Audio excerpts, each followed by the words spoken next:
이 시간 하나님의 말씀을 보겠습니다. 신약 성경입니다. 요한복음 말씀입니다. 요한복음 4장입니다.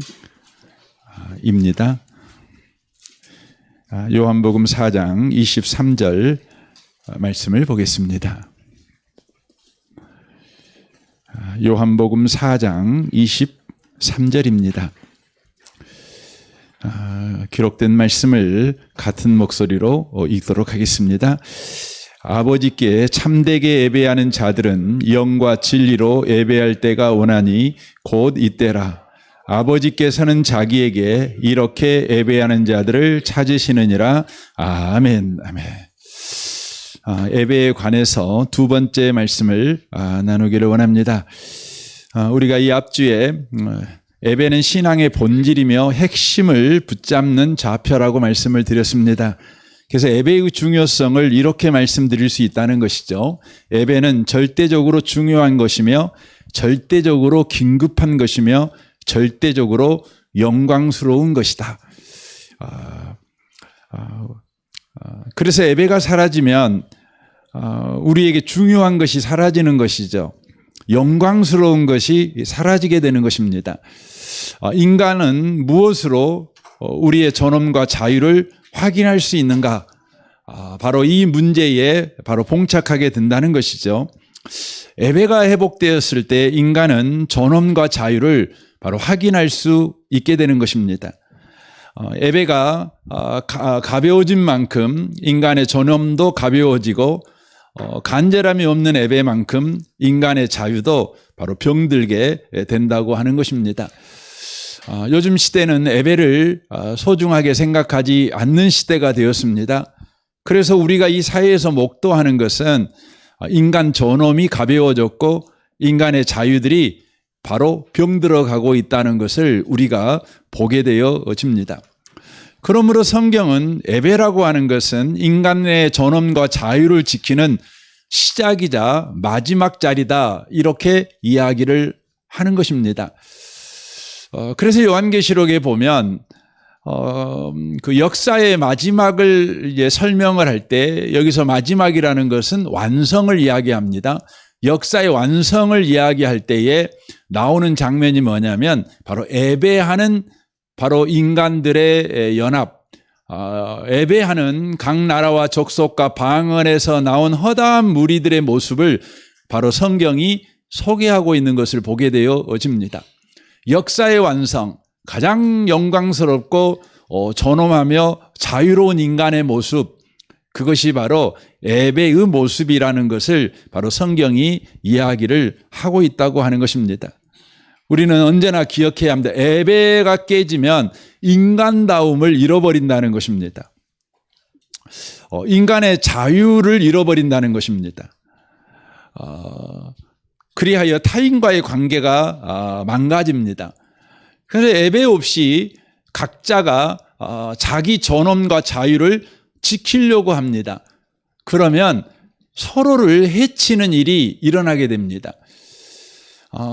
하나님이 우리에게 주시는 이후부터 부어지는 존엄과 자유를 소유하지 못하면 우리는 땅에서 존엄과 자유를 찾으려고 합니다. 여러분, 땅에 있는 것들은 다 제한적입니다. 모든 것이 양이 정해져 있습니다. 그런데 땅에 있는 것으로 존엄과 자유를 찾으려고 하면 이 사람이 존엄을 가져가 버리면 저 사람은 존엄을 잃어버리는 겁니다. 저 사람이 자유를 가져가 버리면 저 사람은 자유가 없게 되는 것입니다. 이것이 하나님으로부터 공급되는 자유와 존엄을 얻지 못한 인간 세상에 일어나는 일이라고 하는 것이죠. 이것이 소위 부익부 빈익빈의 모습으로 인간 사회에 바로 등장하고 나타나는 것 아니겠습니까?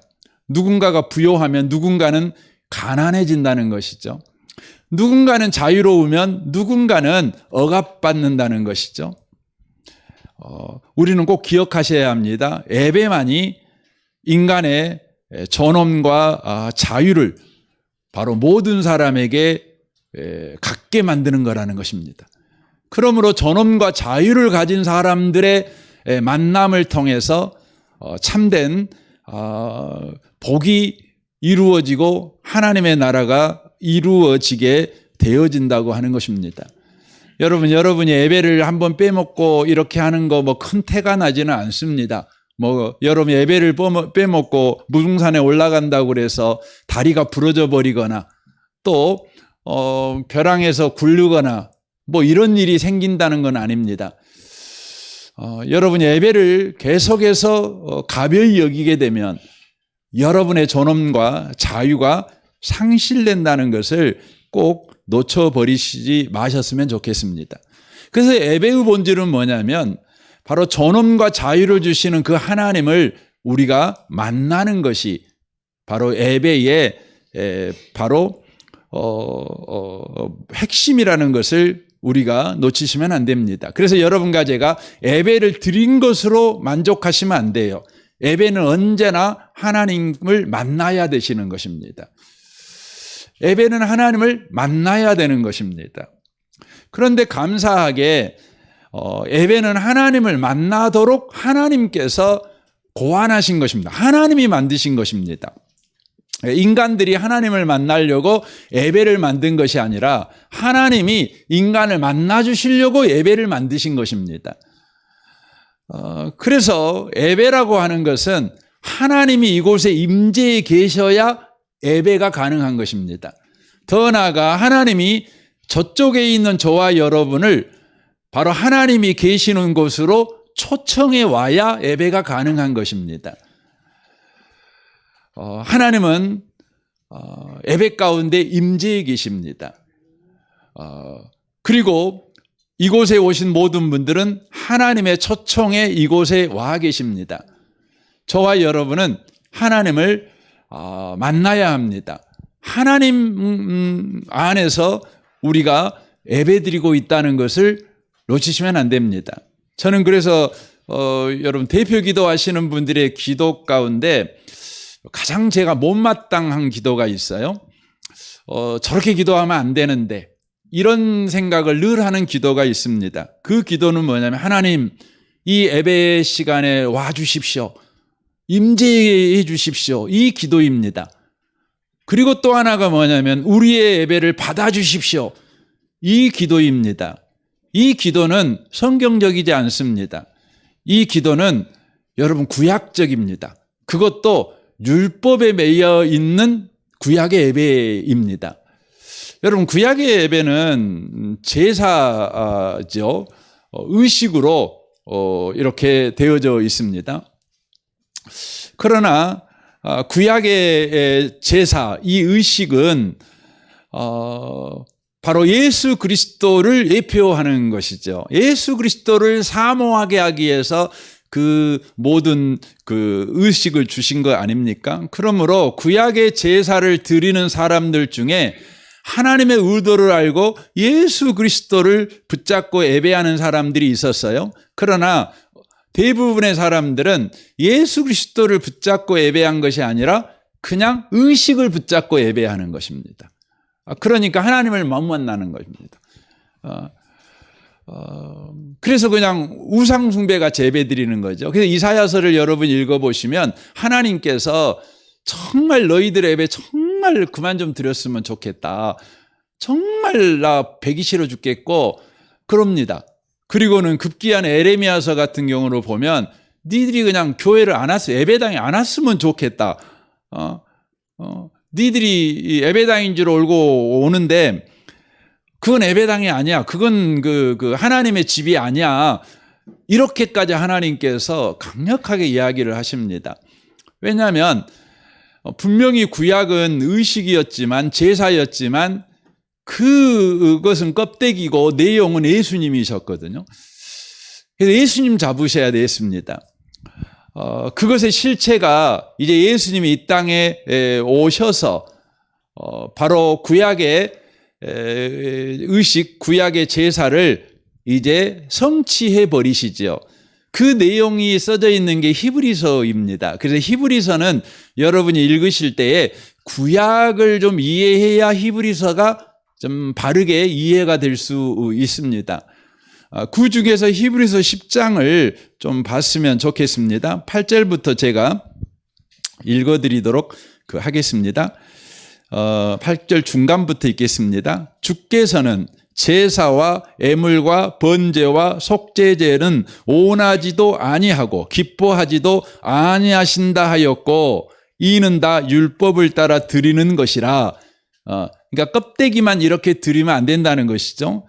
그 후에 말씀하시기를 보시옵소서 내가 하나님의 뜻을 행하려 왔나이다 하였으니, 예수님이 이제 이 땅에 오신 것입니다. 하나님의 뜻을 이루려고. 하나님이 구약의 제사 제도를 주신 것은 그 껍데기를 준 것이 아니라 내용을 주신 것인데 그 내용을 이루시려고 예수님이 오셨다는 것입니다. 그래서 그 첫째 것, 곧 바로 구약의 껍데기로 주어진 제사, 애물, 번제, 속죄제 이걸 폐하신다는 거죠. 그 둘째 것을 세우려 하심이다 라고 말씀하십니다. 이 뜻을 따라 예수 그리스도의 몸을 단번에 들이심으로 말미암아 우리가 거룩함을 얻었노라.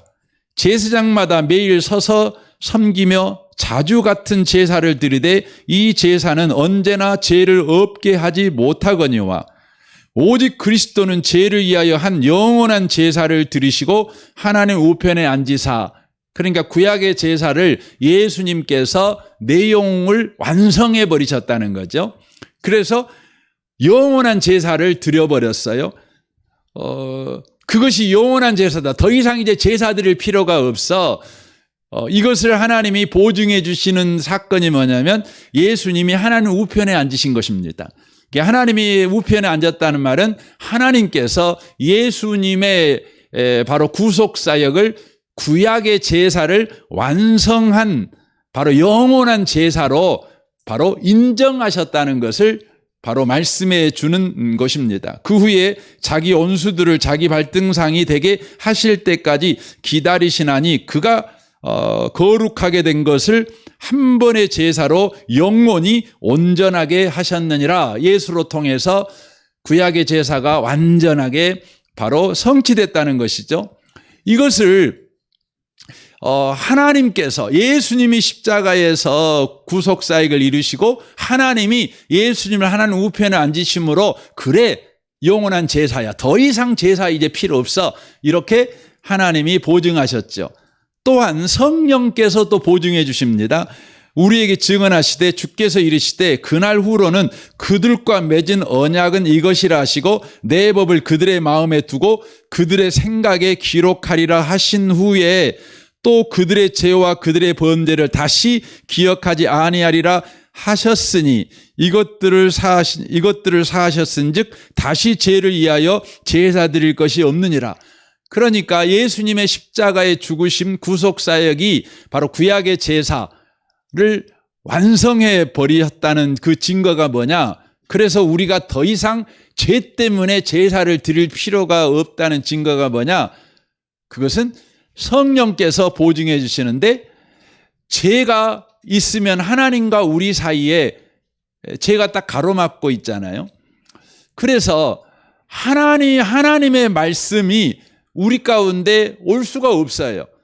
그런데 이제 예수님이 우리의 죄를 완전하게 십자가에서 짊어지심으로 말미암아 구약의 제사를 완성하심으로 하나님과 우리 사이에 길이 나진 것이에요. 예수가 길이 되신 것이죠. 그 길을 통해 성령이 우리에게 오셔가지고요. 뭔 일 합니까? 우리에게 말씀이 들려지게 해요. 여러분과 제가 하나님의 말씀이 들려요. 그 이유가 뭐예요? 예수님께서 십자가에서 구약의 제사를 완성했기 때문에 그래요. 그렇지 않으면 저와 여러분은 하나님 말씀이 안 들려요. 안 들려요. 성령께서 우리 가운데 말씀을 하실 때 그 말씀이 우리 가운데 들려요. 믿어져요. 이것이 뭐냐면 예수가 구약의 제사를 완성해 버리셨다는 것입니다. 그러므로 이제 우리는 어떤 예배를 드려야 되느냐? 19절 보십시오. 그러므로 형제들아 우리가 예수의 피를 힘입어 성소에 들어갈 담력을 얻었나니 이 길은 우리를 위하여 휘장 가운데로 열어놓으신 새로운 살 길이요 휘장은 곧 그의 육체니라 라고 돼 있어요. 여러분, 우리는 이제 어떤 예배를 드릴 수 있냐면 예수 이름을 힘입어 성소에 들어가서 드리는 예배를 드릴 수 있어요. 성소가 뭡니까? 하나님의 임재에 계시는 곳이에요. 그러니까 예수님을 믿는 저와 여러분이 드리는 예배는 무슨 예배냐? 하나님이 이미 임재에 계셔요. 여기에. 아멘 해주시면 좋겠어요. 여러분, 하나님 여기에 계십니다. 이곳에 계십니다. 이곳에만 계신다. 그건 아니죠. 하지만 분명히 우리 예배 가운데 계십니다.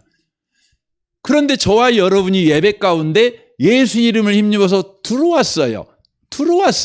그래서 저와 여러분들은 지금 하나님의 임재 앞에서 예배하고 있는 거예요.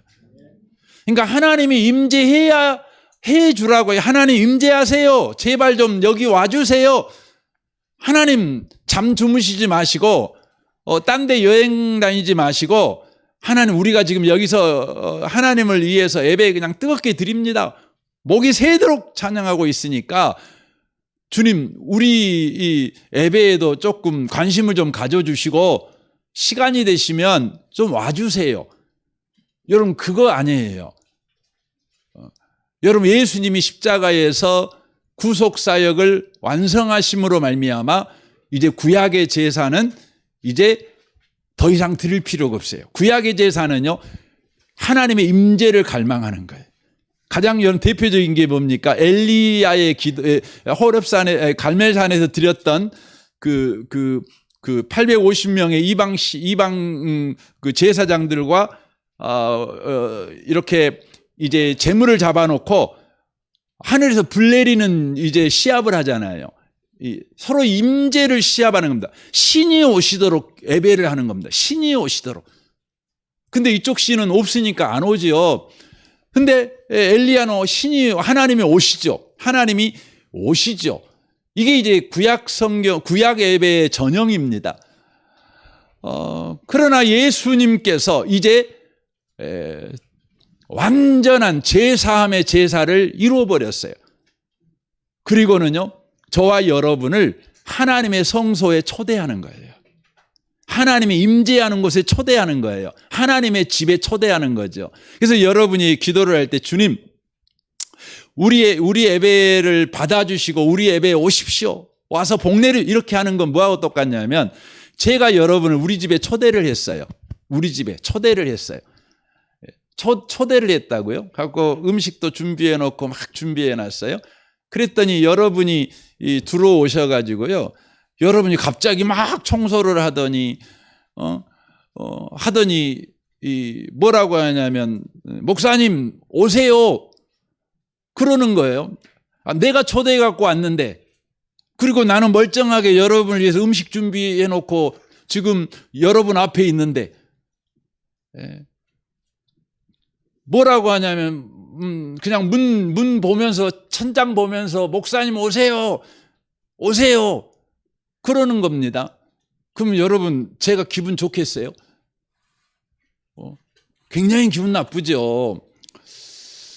여러분 저는 우리 교회가 여러분이 과거에 어느 교회 다녔든지 간에 여러분이 과거에 어떤 기도를 했든 간에 여러분 적어도 여러분이 복음을 제대로 이해한다면 여러분의 기도는 바뀌어야 돼요. 특별히 대표 기도하시는 분들은 여러분의 기도가 복음적인가 내가 그냥 그랬으면 좋겠다. 여러분의 감정을 따라 기도하지 말고 성경의 가르침을 따라서 기도를 하셔야 되는 거예요. 중요한 거예요. 그래서 우리는 예수의 피를 힘입어 성소에 들어갈 담력을 얻었잖아요. 성소가 주님이 계시는 곳에 우리가 들어갔어요. 그렇게 해서 예배가 드리는 것입니다. 그래서 우리는 기도할 때 주님 이곳에 임재해 계신 주님을 내가 뜨겁게 경험하기를 원합니다.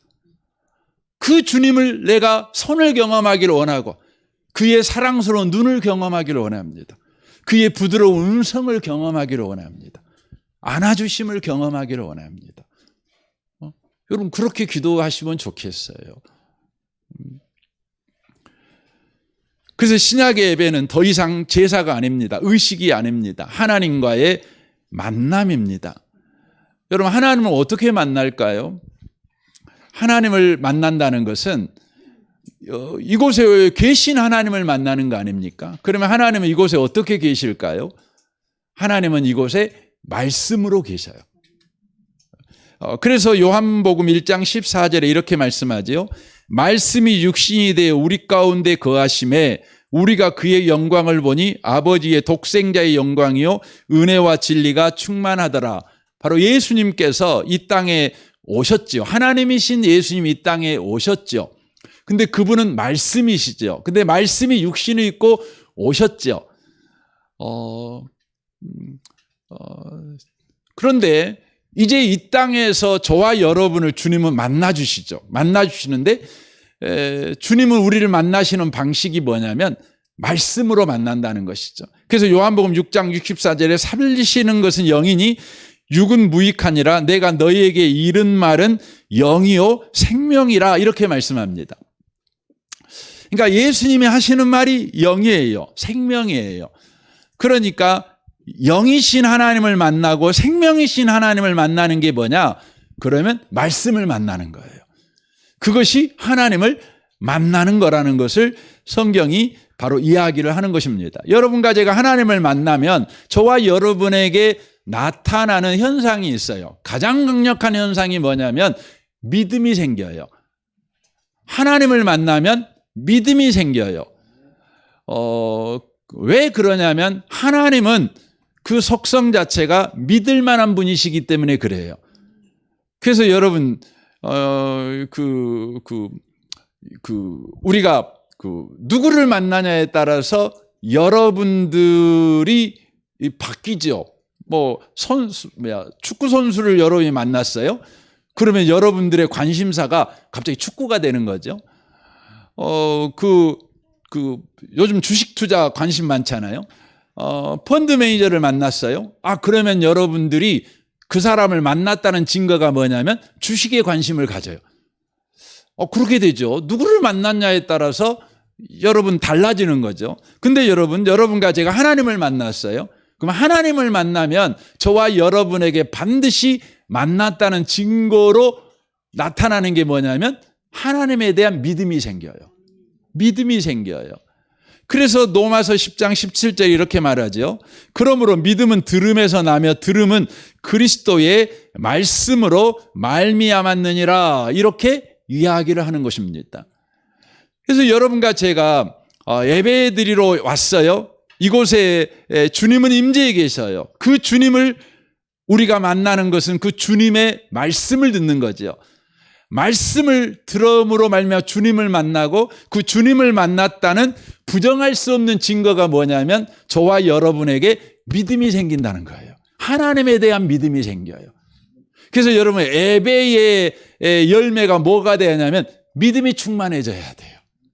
믿음이 충만해져 갖고 우리가 이제 월요일을 사는 거고 화요일을 사는 거죠. 그래서 오직 의인은 뭘로 사는 겁니까? 믿음으로 사는 거예요. 그러니까 믿음이라고 하는 것은 나의 수양의 결과가 아니에요. 하나님을 만난 결과예요.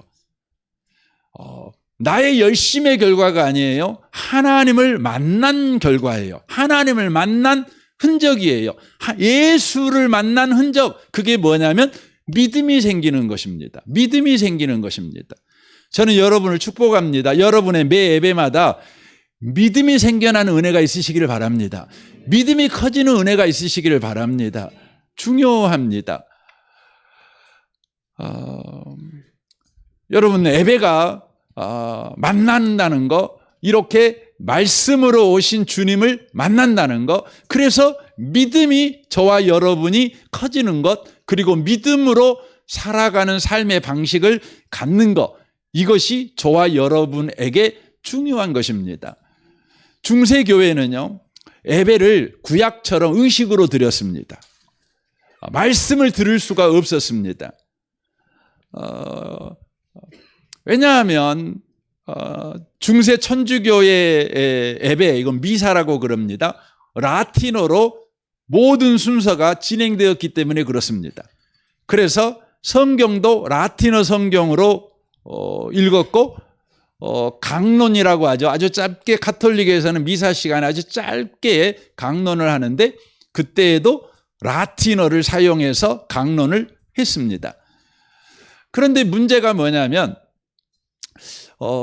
그 미사를 인도하는 신부들마저 라틴어 의미를 아는 사람들이 아주 드물었습니다. 우리 한국도요, 1965년도까지 가톨릭은 라틴어 미사를 드렸습니다. 그들은 이런 믿음이 있었어요. 이해되지 않아도 라틴어로 집례하는 바로 미사가 효력이 있다. 이렇게 그들은 믿었습니다. 그러므로 가톨릭의 여러분 예배 미사는 말씀을 듣는 예배가 아닙니다. 하나님을 만나는 예배가 아니라 지켜보는 의식이었습니다. 여러분 예배가 의식이 되면 어떻게 되죠? 하나님을 만날 수가 없지요. 자연이 어떻게 됩니까? 사람들은 존엄과 자유를 잃어버립니다. 그래서 중세시대는 기독교가 전 세계를 지배하고 있었음에도 불구하고 봉건제가 경고한 신분 사이였습니다. 몇몇 소수의 왕족과 귀족과 또 종교 지도자들만 자유를 누렸고 대부분의 사람들은 노예의 삶을 면치 못했습니다. 예배를 드리긴 했어요. 예배가 분명히 있었어요. 기도도 있었어요. 찬송도 있었어요. 그러나 그들은 하나님을 만날 수가 없었어요. 왜냐하면 말씀으로 오시는 하나님을 그들은 만날 수가 없었어요. 그러니까 그들은 존엄하지 않았어요. 자유를 잃어버렸어요. 땅의 존엄과 자유를 가졌으니 몇몇이 독점해버릴 수밖에 없게 된 것입니다. 여기에 반기를 든 사람이 나타났어요. 종교개혁이 일어나기 1150년 전, 그러니까 1382년에 영국의 목회자인 존 위클리프라는 사람이 반기를 들었습니다. 위클리프는 이렇게 믿었습니다. 모든 성도는 하나님의 말씀을 읽고 듣고 순종할 권리가 있다. 그래서 모든 사람들이 바로 자기 언어로 된 성경을 볼 수 있어야 된다. 그렇게 믿었습니다. 왜냐하면 사람은 하나님의 말씀을 통해 하나님을 만날 때 비로소 진정한 자유인이 되며 그 자유를 바르게 사는 자가 된다고 그는 믿었습니다. 성경적인 믿음이죠. 그래서 이클리프는요, 목숨을 걸고요, 라틴어로 된 성경을 자신들의 자국의 언어 영어로 성경을 번역했습니다. 영국 사람이니까 자기들의 언어 영어로 번역을 했습니다.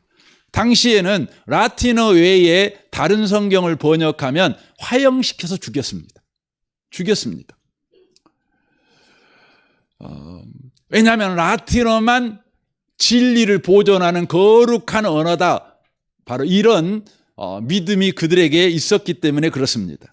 위클리프는요, 자신들의 언어 영어로 된 성경을 목숨을 걸고 번역하고 나서 그 성경을 출판할 때 그 성경 서문에다가 이런 글을 남겼습니다. 여러분도 잘 아는 아주 유명한 글입니다.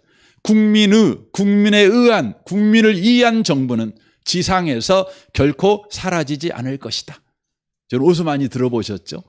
여러분 링컨이 했던 말이라고 생각하시죠? 하지만 이것은 위클리프가 했던 바로 영어 성경 서문에 쓴 글입니다. 이 말의 뜻은 이것입니다. 말씀의 통치를 받는 사람은 자유인이 되어 그 자유를 책임 있는 삶을 살아가는 데 사용하는 바로 시민 의식을 가진 사람들이 만드는 나라는 무너지지 않을 것이다. 이런 의미입니다. 다시 말씀드릴까요? 하나님의 말씀의 통치를 받는 진정한 자유인들이 그 자유를 책임 있게 쓰는 시민 의식을 가진 사람들, 그 사람들이 모여 만든 나라는 결코 무너지지 않을 거라는 거예요. 굉장하죠?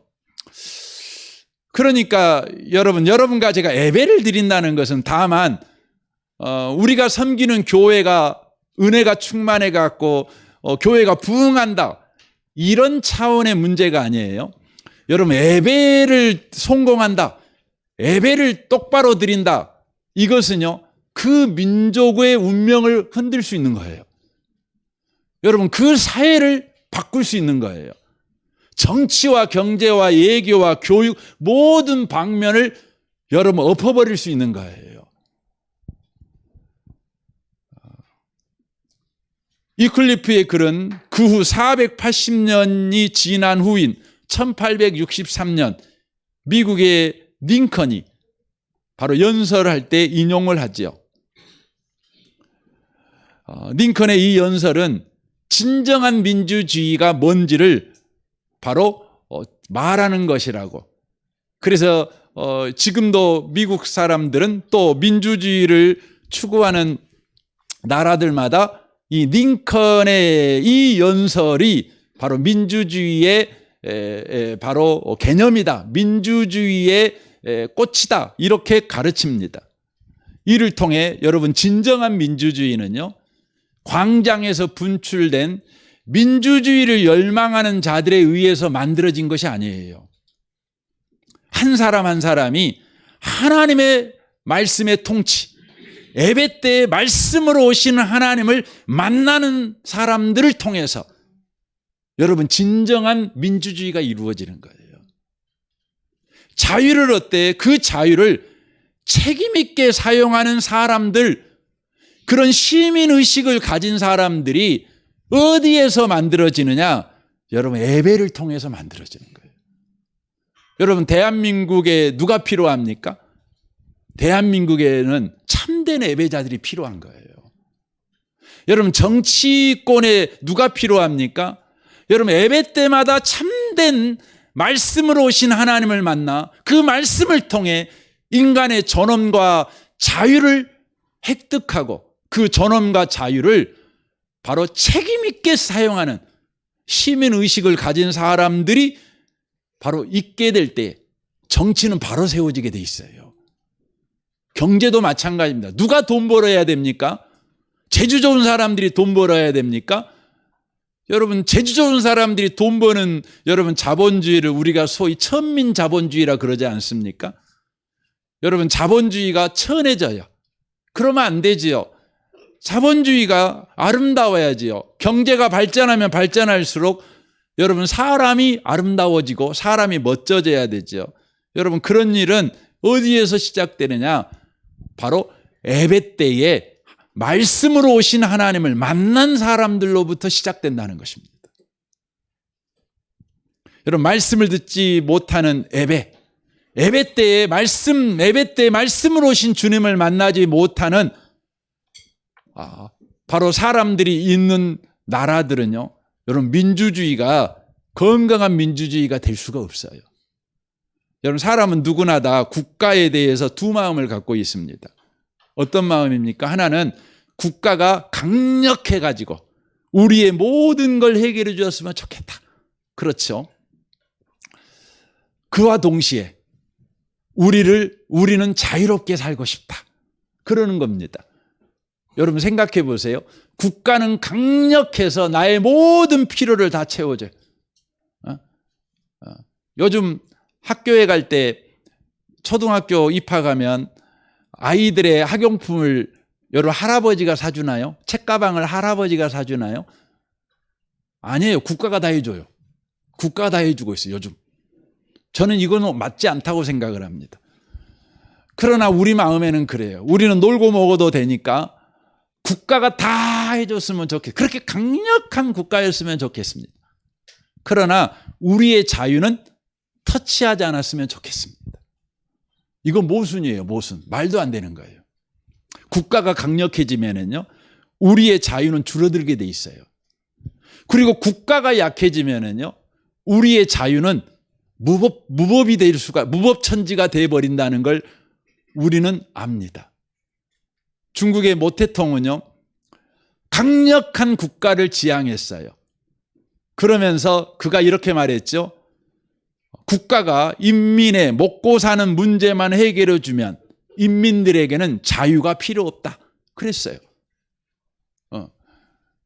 여러분, 공산주의가 그거예요. 강력한 국가 대신 국민들한테는 자유 필요 없어. 그러는 거죠. 그러나 국가가 너무 약해서 모든 사람들이 마음대로 자유를 써요. 여러분, 그런 나라가 어디에? IT에 IT. 그게 좀 국가가 없잖아요. 그래서 깽단들이 그냥 설치고 다니는 여러분 나라가 돼버렸잖아요.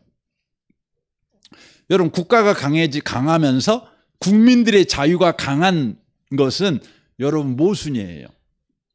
그런데요, 지금으로부터 150년 전에 이 모순을 극복한 나라가 있었어요. 이 모순을 극복한 나라가 있었어요. 국가도 강한데 자유도 강한 나라. 그 나라가 어디 나라인지 아세요? 미국이었어요. 토쿠빌은요, 미국의 민주주의라는 책에서 그 이유를 분석합니다. 프랑스 혁명을 통해서 예배를 다 없애버렸어요. 예배를 드려도 의식으로밖에 예배를 못 드리게 했어요. 그래서 프랑스 사람들은 태어나서 교회 가서 출생신고하고 결혼식 할 때 교회 가서 결혼식하고 죽을 때 장례식을 교회에서 하고 이것이 끝이에요. 그래서 여러분 그냥 교회가 하는 일은 그것밖에 없는 거죠. 그런데 프랑스 혁명 후에 사람들은 자유를 얻었어요. 그랬더니 국가가 약해져 버린 거죠. 프랑스 혁명은 국가가 강하니까 백성들의 자유를 뺐으니까 혁명을 일으킨 거예요. 그래가지고 백성들이 자유로 강해졌어요. 그랬더니 국가가 약해져 본 거예요. 그래가지고 그 강력한 프랑스가 유럽에서 가장 약한 그냥 국가가 된 거예요. 그때 일어난 사람이 누구예요? 나폴레옹이 일어난 거예요. 그래서 나폴레옹이 다시 강한 국가를 만든 거예요. 그랬더니 어떻게 됐어요? 백성들의 자유가 다 빼앗겨버린 거예요. 이제는 나폴레옹 때문에 강한 나라가 다시 됐지만 백성들은 자유를 잃어버린 것이죠. 여러분, 예배가 없으면은요, 강력한 국가와 강력한 자유는 양립할 수가 없어요. 그런데 이 토쿠빌이라는 프랑스 사람이에요. 이 혁명을 경험하고 그 혁명 이후에 프랑스의 혼란과 프랑스의 모순을 경험했던 사람이 미국에 와서 몇 개월 동안 여행하면서 미국이란 나라를 이렇게 봐봤어요. 그런데 깜짝 놀랐어요. 국가도 강한데 국민들의 자유도 강한 겁니다. 왜 그런가 하고 봤어요. 봤더니 이걸 알게 된 거예요. 미국이란 나라는 예배를 통해서 각 타운, 그러니까 각 동네마다 예배당이 있죠. 그 예배를 통해서 자유와 책임을 아는 인간을 길러내는 거예요. 그러니까 미국이라는 나라는 예배를 통해서 진정한 인간의 자유, 그걸 하나님으로부터 받고 그 자유를 인간답게 자유인답게 바르게 쓰는 방식을 또 예배에서 배우는 거예요. 이걸 책임이라고 말합니다. 그러니까 자유와 책임을 아는 인간, 곧 바로 시민의식이 높은 성숙한 시민의식을 가진 사람들이 예배당에서 길러지는 것을 봤어요. 그러므로 말미암아서 모순일 수밖에 없는 일이 바로 일어난 것을 본 것이에요. 그것을 기록한 책이 미국의 민주주의라는 책인데, 바로 강력한 국가와 강력한 자유가 바로 양립되는 바로 나라인 것이죠. 그래서 여러분 우리나라는 강력한 국가가 돼야 되겠죠. 그러나 공산주의 국가 되면 안 되죠. 우리나라는 자유가 또 강한 나라가 돼야 되겠죠. 그것은 오직 어떻게만 가능하냐면 땅의 방법으로는 될 수가 없어요. 하늘로부터 바로 은혜가 임해야 되는 겁니다. 예배가 살아있어야 되는 것입니다. 저는 그래서 우리 은혜의 복음교회 예배는요, 우리 교회가 뜨겁게 예배드리냐 마냐의 문제가 아니라 이건 민족의 문제라는 거예요. 이것은 우리 강주의 도시의 문제라는 것이죠. 특별히 우리 중직자들이 여러분 예배를 드리냐 안 드리냐 이건 이제 개인의 문제가 아니에요. 이 앞전에도 말씀드렸지만 공적 책임이라는 걸 놓치시면 안 돼요. 중요해요. 여러분은 대한민국 사랑하시죠? 아멘이십니까?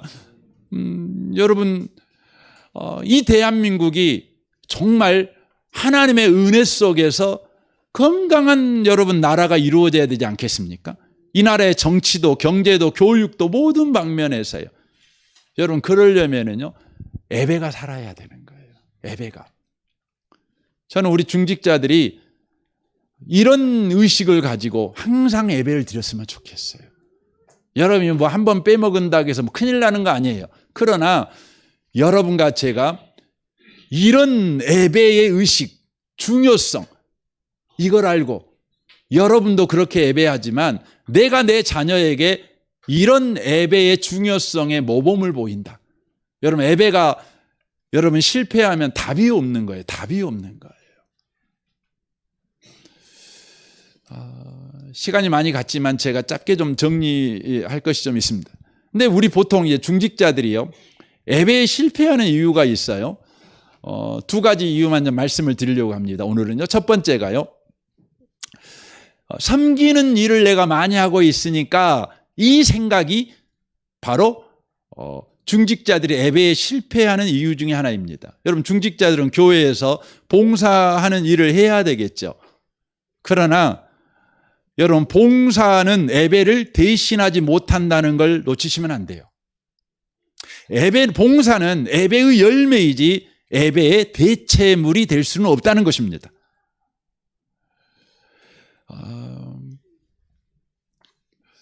그래서 에베소 4장 11절은 이렇게 말합니다. 어떤 사람은 목사와 교사로 삼으셨으니 이는 성도를 온전하게 하여 봉사의 일을 하게 하며 순서를 잘 보십시오. 누가 봉사의 일을 하느냐? 온전하게 된 사람들이에요. 온전한 사람들이 봉사를 해야 되는 거예요. 그 봉사를 하게 될 때 어떤 일이 벌어지죠? 그리스도의 몸이 세워져요. 교회가 주님의 몸으로서 역할을 하는 거예요. 그러나 우리들의 봉사를 보면 앞뒤가 없어요. 봉사만 딸랑 있는 거예요. 온전하여 봉사하는 것도 없어요. 그냥 봉사하는 거죠. 그래서 봉사의 결과가 그리스도의 몸을 세우는 것이 아니라 나를 세우는 것이 돼버려요. 온전해야 되는 것이죠. 여러분 온전은 어떻게 해서 온전해질 수 있죠? 디모데후서 3장 15절은 이렇게 말합니다. 또 어렸을 때부터 성경을 알았나니 성경은 능히 너로 하여금 그리스도 예수 안에 있는 믿음으로 말미암아 구원에 이르는 지혜가 있게 하느니라. 모든 성경은 하나님의 감동으로 된 것으로 교훈과 책망과 바르게 함과 의로 교육하게 유익하니 이는 하나님의 사람으로 온전하게 하여 모든 선한 일을 행할 능력을 갖추게 하려 함이라 라고 말씀하는 겁니다. 여러분 사람이 온전해지는 것은 하나님의 말씀으로만 온전해지는 것입니다. 그러므로 여러분은 예배 때에 말씀으로 오신 그 주님을 만나야만 여러분과 제가 온전하게 되는 것입니다. 모든 선한 일을 행할 능력을 갖추는 사람이 되는 것이죠. 이 온전하다는 말은 준비됐다는 의미입니다. 준비된 사람이 될 수 있다는 것입니다. 여러분 준비 안 된 사람이 할 수는 없지요. 그런데 성경이 말할 때 준비된 사람이 누구냐? 그러면 학력이냐? 재능이냐?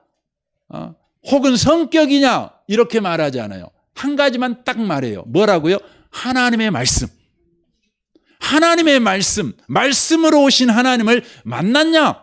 못 만났냐? 그 말씀으로 오신 하나님에게 지배를 받고 있냐? 안 받고 있냐? 이것이 온전하냐? 안 하냐의 기준이라는 것입니다. 그러므로 성도 여러분 꼭 기억하십시오. 봉사는 예배의 열매이지 예배의 대체물은 아니라는 것입니다. 여러분 교회에 오면 일이 있잖아요. 그러나 아무리 여러분 바쁜 일이 있고 아무리 중요한 일이 있어도 예배보다 중요한 일은 없어요. 그래서 여러분이 좀 더 수고를 해서 좀 잠을 1시간 줄여갖고 일을 하더라도 여러분요, 예배는 꼭 지키셔야 돼요. 예배는 반드시 지키셔야 돼요. 그냥 지키는 것이 아니라 말씀으로 오시는 주님을 만나는 그 갈급함, 그 열망, 그 간절함을 가지고 예배 가운데 매번 참석하셔야 한다는 것입니다. 두 번째, 예배에 우리가 실패하는 이유 중에 하나가 있어요. 그게 뭐냐면 내가 다 아는 말씀이야 라는 것입니다. 여러분 중직자 정도 되면 교회를 얼마나 오래 다녔겠어요? 뭐 성경 잘 알지요. 그것이 우리의 예배를 망가뜨린다는 것입니다. 여러분 말씀은 정보가 아닙니다. 말씀은 밥입니다. 여러분 정보는 뭐 최신식 정보를 아는 게 유리할 수 있겠지요. 그러나 옛날 정보도 괜찮습니다. 여러분 알고 보면은요, 모든 세상의 지식은 돌고 돕니다. 그렇지 않습니까? 돌고 돕니다. 그래서 아무리 이 디지털 세계가 좋아, 뭐 이렇게 요즘 뭐 AI가 좋아 이렇게 하지만 여러분 아날로그적인 사고를 가지고 살아도 괜찮합니다. 뭐 핸드폰 없어도 뭐 문제되는 건 아니잖아요. 그러나 여러분 밥 안 먹으면 안 됩니다. 정보는 좀 구식이어도 되지만 밥은 안 먹으면 안 됩니다. 여러분 정보는 최신식을 추구해야 되겠지만 밥은요 최신식을 추구할 필요가 없어요. 밥은 어제 먹었던 밥, 10년 전에 먹었던 밥, 그 나물의 그 밥 계속 먹어야 되는 겁니다. 그게 말씀이에요. 저는 우리 교회 성도님들이 늘 예배 드릴 때마다 말씀을 밥으로 붙으시기를 바랍니다. 정보로 받지 마세요. 오늘 새로운 거 알았어. 이게 아니라 밥으로 드세요. 여러분 밥은요, 어느 목사님이 그러시더라고요. 저한테. 저는 굉장히 그 입이 짧습니다. 그래서 제가 그 새로운 음식을 잘 못 먹습니다. 뭐 향신료 들어가거나 그러면 되게 어려워하고 선교지 가가지고 막 그 현지인들이 먹는 음식 같이 먹자 그러면 정말 어려워합니다. 저 사실 어려워합니다. 힘들어합니다. 불 꺼놓고 먹어도 힘들더라고요. 근데 그 목사님이 그러시더라고요. 그 목사님 보면 너무 잘 먹어요. 무엇이든지 잘 먹어요. 근데 그분이 저한테 그런 이야기 하시더라고요. 뭐라고 하냐면 이 목사 무엇이든지 맛있게 먹는 방법이 있는데 입에다 놓고 100번만 씹어봐. 그럼 다 맛있어. 그냥 다 밥맛이 나와. 그러시더라고요. 맞는 것 같아요. 여러분 아무리 맛없는 것도 입에 넣어놓고 그냥 오물오물 계속 씹어보시면 맛이 납니다. 여러분 하나님 말씀이 그래요. 맛없는 하나님의 말씀, 별로 뭐 신통치 않은 하나님 말씀도요, 여러분 입에 넣어놓고 주야로 묵상하는 거죠. 오물오물 하는 것이죠. 밥맛이 느껴집니다. 밥입니다. 밥은 저와 여러분에게 살게 합니다. 좋은 말씀이 여러분을 살게 하는 것이 아니라 밥인 말씀이 여러분을 살게 하는 것입니다. 그래서 여러분과 제가 예배를 드릴 때마다 주님, 제가 하나님의 말씀을 들을 때마다 밥으로 말씀을 먹기를 원합니다. 그러셔야 됩니다. 여러분 밥으로 말씀을 먹으려면요, 저와 여러분의 노력이 필요한 것이 아니라 뭐가 필요하냐면 성령의 역사가 필요합니다. 제가 성경을 한 구절 좀 보겠습니다. 여러분 성경책을 좀 펴보시면 좋겠습니다. 요한계시록 2장입니다.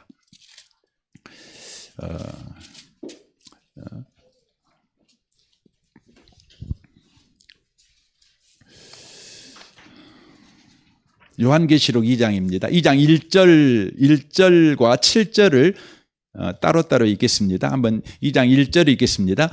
에베소 교회에게 사자에게 편지하라. 오른손에 있는 7뼈를 붙잡고 7금 촛대 사이를 거니신 이가 이르시되, 이분이 누구십니까? 예수님이죠. 이 말씀이 간단해요. 예수님이 말씀하시되 이 말입니다. 근데 7절을 보십시오. 귀 있는 자는 성령이 교회들에게 하신 말씀을 들을지어다, 이렇게 말씀합니다. 그러니까 여러분 보면 좀 이해가 잘 안 되시는 분이 계실란가 몰라요. 2장 1절부터 6절까지는 지금 누가 이야기하고 있는 거예요? 예수님이 말씀하고 있는 거예요. 근데 7절에 하고는 갑자기 귀 있는 자는 성령이 교회들에게 하시는 말씀을 들을지어다. 갑자기 예수님의 말씀이 아니라 성령님이 교회에게 하시는 말씀으로 그것이 뒤집어지고 있는 걸 보게 돼요. 그렇죠? 분명히 예수님이 여러분 그 8절도 봐보세요. 8절. 서머나 교회 사자에게 편지하라. 처음이요 마지막이요 죽었다가 살아나신 이가 이르시되. 누굽니까? 예수님이잖아요. 예수님이 서머나 교회에 말씀하셔요. 근데 11절을 보십시오. 귀 있는 자는 성령이 교회들에게 하시는 말씀을 들을지어다. 갑자기 예수님의 말씀이 성령의 말씀이 되고 있는 것을 보게 되어집니다. 이것이 바로 아주 중요합니다. 말씀의 발화자는 누구냐? 예수님이셔요.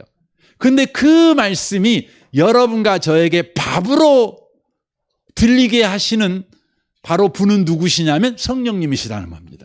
이걸 이야기하는 것입니다. 그러니까 분명히 예수님의 말씀이에요. 하나님 아버지의 말씀이에요. 근데 그 말씀이 살아있는 영의 말씀, 살아있는 생명의 말씀, 나를 살찌우고 나를 바로 건강하게 하는 밥의 말씀으로 하게 하시는 분이 누구시냐? 바로 그분이 성령님이시라는 거예요. 그래서 여러분과 제가 예배 때마다 필요한 건 뭐냐면 밥으로 말씀을 먹으려면 곧 말씀으로 오시는 하나님을 살아계신 하나님으로 여러분과 제가 만나려면 반드시 저와 여러분에게 성령의 역사가 필요한 거예요. 성령의 역사가. 그래서 고린도전서 2장에서 바울 사도가 이렇게 이야기하는 것을 우리가 읽을 수 있습니다. 2장 4절에 이렇게 말하죠. 내 말과 내 전도함이 설득력 있는 지혜의 말로 하지 아니하고 다만 성령의 나타남과 능력으로 하여 너희 믿음이 사람의 지혜에 있지 아니하고 다만 하나님의 능력에 있게 하려 하였노라 라고 되어 있습니다. 그러니까 하나님의 말씀을요, 바울 사도가 사람들한테 전할 때에 자기가 전한 거예요. 자기 실력으로, 자기의 언변으로 전했어요. 그러니까 하나님의 말씀을 바울이 사람들한테 전했더니 사람들에게 믿음의 역사가 안 일어나는 거예요. 그래서 바울 사도가 알았어요.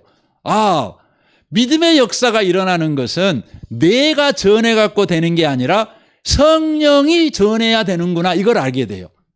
그래서 바울 사도가 설교를 할 때에 실력을 더 키우는 일에 전심전력하는 것이 아니라 성령이 자기를 사용하도록, 성령이 나를 붙들어서 말하도록 성령의 나타남과 능력을 구해요. 중요하죠. 그래가지고 사람들이 하나님을 만나는 역사가 나타나는 그 증거가 뭐냐면 믿음이 나타났다는 거죠. 믿음이 나타나. 이게 하나님을 만났다는 증거예요. 여러분이 예배 드릴 때마다 하나님의 말씀을 들어야 돼요. 하나님이 말씀하죠. 또 저를 통해서 말씀하겠죠. 그러나 여러분이 들을 때에 여러분의 귀로 들으면 안 되죠. 성령이 여러분의 귀를 주장하셔서 바로 성령의 나타남과 능력으로 하나님 말씀을 듣게 하는 은혜가 필요해요. 그때 여러분과 제가 말씀으로 오신 주님을 만나는 예배, 바로 저와 여러분이 믿음이 생기는 예배를 드리게 된다는 것이에요. 그래서 저는 우리 교회 성도님들이 예배 전에 또 예배를 여러분이 드리는 순간순간마다 계속해서 성령의 나타남과 성령의 능력을 여러분 구하시면 좋겠어요. 구하셨으면 좋겠어요. 그래서 여러분이 예배 때마다 하나님을 꼭 만나시면 좋겠습니다. 마치렵니다. 정리 좀 했으면 좋겠습니다. 여러분, 예배는 인간의 존엄과 자유의 시작이자 마지막 자리입니다. 예배를 잃어버리면 인간은 자유와 존엄을 잃어버립니다. 나라도 그렇게 되고 가정도 그렇게 되고 여러분의 삶 전체가 그렇게 됩니다. 예배는 하나님이 임재해 계시는 곳입니다. 그러므로 예배는 하나님을 만나는 것입니다. 하나님은 오늘 또 말씀으로 이 예배 가운데 임재해 계십니다. 그러므로 말씀으로 오신 주님을 만나는 것입니다. 그것의 증거가 뭡니까? 우리에게 믿음이 생긴다는 것입니다. 믿음이 생긴다는 것입니다. 그런데 우리가 말씀으로 오신 주님을 만나려면 내 열심과 내 노력으로 되는 것이 아니라 성령의 역사로 되는 것입니다.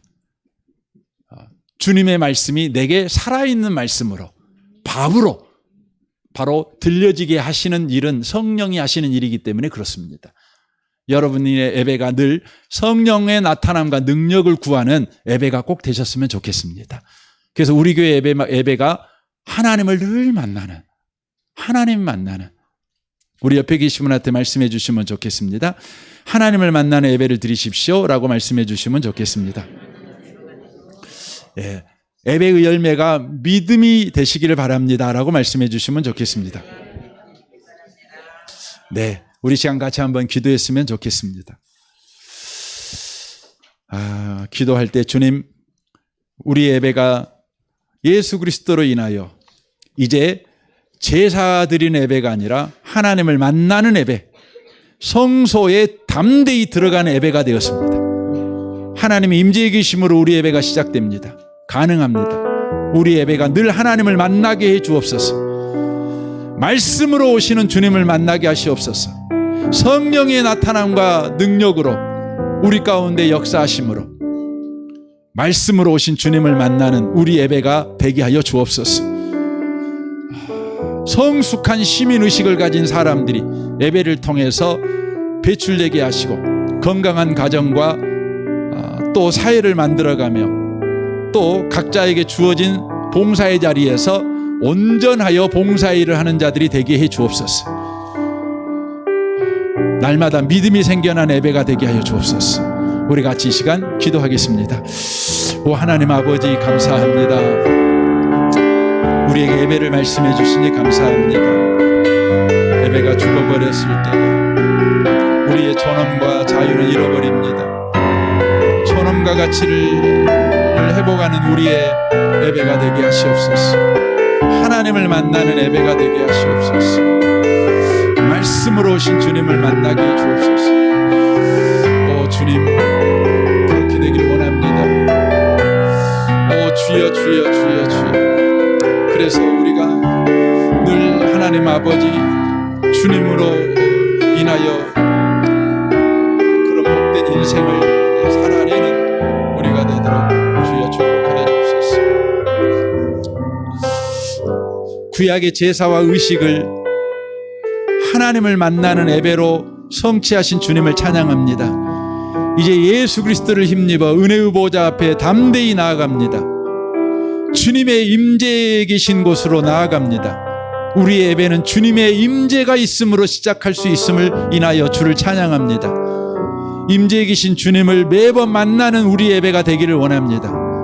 말씀으로 오신 주님, 그 말씀으로 오신 주님을 만나 믿음이 커지는 우리의 예배가 되게 하여 주옵소서. 믿음이 충만해지는 우리 예배의 열매가 되게 축복하여 주옵소서.